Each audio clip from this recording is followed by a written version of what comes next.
I did want to start off this broadcast today. I was driving in.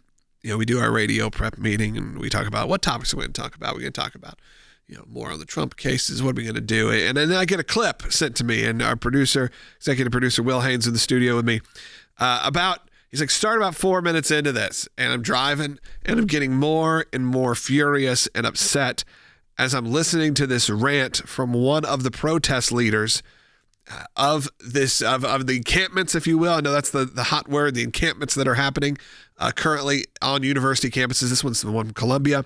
And it was a rant that happened a few months ago, but of course now with this person being, highlighted even by CNN and some others as sort of the leader and the proud voice of the pro-Palestinian movement, people are looking at, okay, what kind of conversation are they having on social media with people? What kind of videos have they been posting?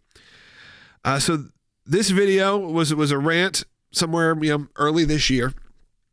And I'm not even sure who this person is initially. I just was told, hey, play this clip and listen to it. It just says, I think Barry Weiss or someone had posted it, said like, this person seems kind. So let's take a listen to just 15 seconds of this. And this goes on for minutes. Be glad, be grateful that I'm not just going out and murdering Zionists.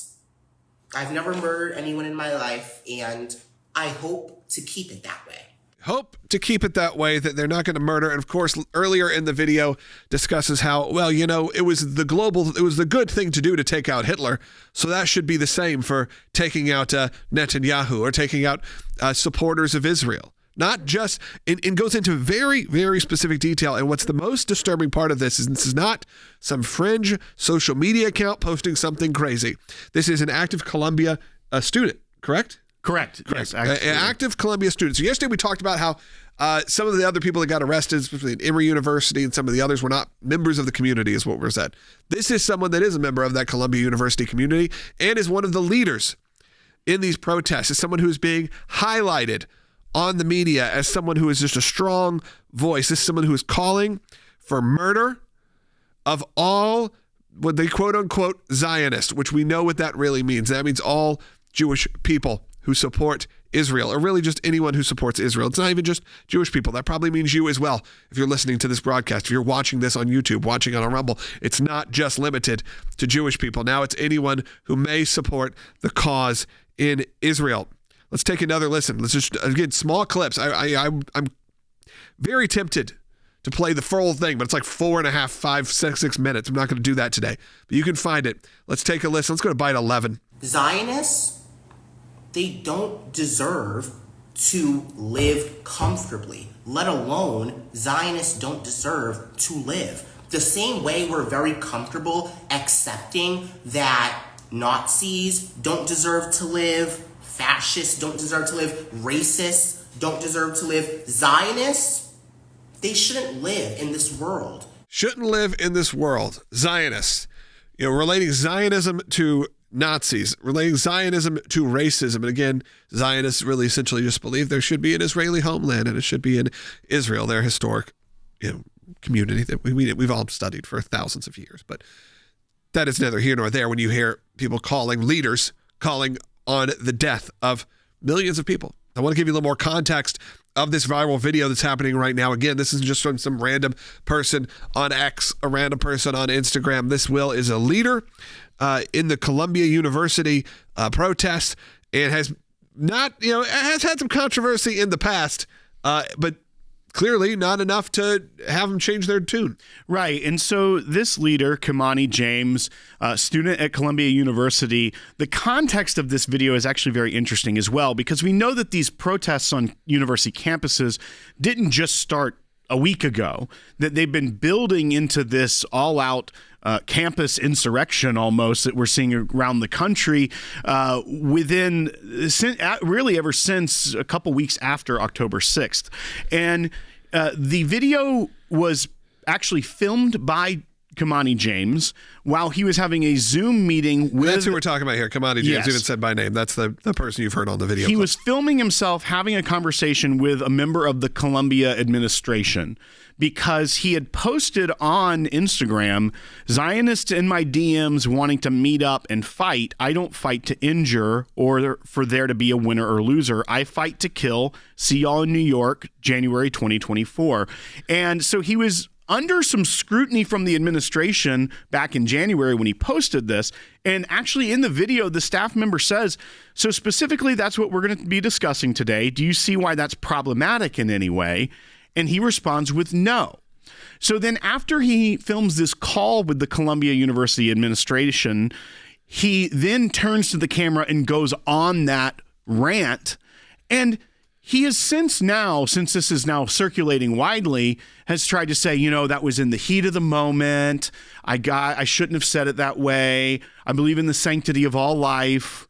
I'd be curious to pick apart that political view of his, but he didn't take it down for 3 months and is still one of the people as a leader on campus at Columbia that we know that this is the ideology behind all of these campus protests that are breaking around the country.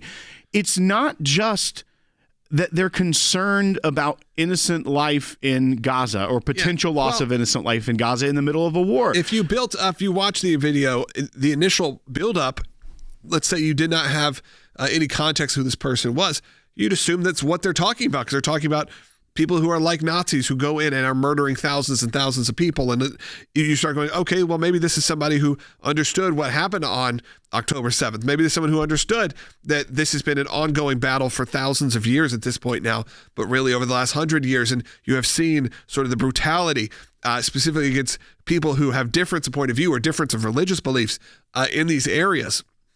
But no, of course not. That's not what I'm talking about. They're talking about people who support Israel, people who are Jewish, and people who are supportive of what we quote unquote Zionism, which until recently was not necessarily a dirty word, but now, of course, it is because it's an easy word to replace. Instead of saying Jewish or saying even evangelical, you're able to now say Zionist, and it sounds like a negative. Let's play bite 7 from Khymani James. Why would we want people who are supporters of genocide to live? I'm confused. Zionists, along with all white supremacists, need to not exist because they actively kill and harm vulnerable people. They stop the world from progressing. Oh, okay. Thank you. When you have no context of how things work in the Middle East, it is one of the more disturbing things to hear, and this is an alleged leader. This is someone that your mainstream media is quoting and interviewing and talking to. Someone who's saying, we can't progress with Zionism. Have you been to the Middle East? The only place that feels remotely like America, that is diverse for all types of people, religious people, for secular people, for people of all colors and of all genders and of all sexualities, guess what they're allowed to do? Be in Israel. But if you go over that line, if you cross just that line, that is not the case. That is not the case. People are getting thrown off of roofs of buildings and getting murdered. You got Susan Sarandon in the streets yesterday saying, oh, all of that is propaganda. You know that the babies in ovens, that was all just a hoax. You know that people getting the murders and all of the sexual assaults, that was just a hoax. These are what's coming out of the mainstream society right now. And let's even back it up a little bit more with James. So you can hear the sort of what I told you, what I thought was leading into, I am someone who is supportive of what are traditional liberal ideas, not pro-Palestinian, not even pro-Palestinian, pro-Hamas, pro-terrorist ideas. And that is what we're seeing on these college campuses. A lot of people agree that Hitler needed to die in order for world order to move forward and in order to establish some inkling of world peace. And so if we can agree as a society, as a collective, that some persons need to die if they have an ideology that results in the death of thousands, hundreds of thousands, millions, if there are people like that who exist, shouldn't they die? Look, I honestly thought when I heard that first rant, I thought what we were getting to, Will, when we were talking about Hitler, I thought we were going to get to, and that's why we need to do something to Donald Trump. That's what I was expecting. Right. Instead, it was actually much more egregious, which is not one person. This is calling for the murder of everyone who you can consider to be a supporter of Israel, anyone who to be a supporter of really the Jewish people having a right to exist. Well, and I also have a problem not with necessarily some of the words on its face where he's talking about we decided that Hitler should not live and white supremacists should not live. These things that he's saying, because when the original context of the Nazi party as white supremacists saying that it is a supreme race and you had to eliminate anything that was not pure. That's in the chapter. That's in the bylaws. Right. Yeah. But now how the left has equated white supremacy with conservatism. Yeah. If you're a conservative, the blanket statement is that you're also de facto a white supremacist. That's really a bigger part and problem with the statements and the ideology that's espoused here, is that they're saying death to that. And when they keep moving the goalpost of what a racist or white supremacist is, we condemn white supremacism and racism. Yeah. But the left wants to make those catch-all terms. How quickly they refer to any conservative as racist. Middle Eastern. If you don't want the border protected, you're racist. And under his definition, a racist should not live. So that you see how easily they can manipulate their words and utilize this as a tool to go after anyone who is conservative. But I do think it's important to see, because that one person is not just a person. This is someone who is a leader in the movement, and also shows you what is being instructed. Again, this is a student at Columbia. This is what is being taught. This is what they're learning. This is how, honestly, the Israeli PR department always is a mess. I support Israel, and I have vocally and actively, but I've said it for decades. They are very bad at the PR game. And this is what happens when you let essentially Hamas, a terrorist organization, control the narrative. But we're going to keep fighting back and supporting Israel, and we're going to figure out ways for us to get our voice out there, even if sometimes it's not as cut and dry from sort of the Israeli PR. Now, it also doesn't help that you have a lot of people, honestly, on the right and the left who love this topic and want to see it become more and more divisive.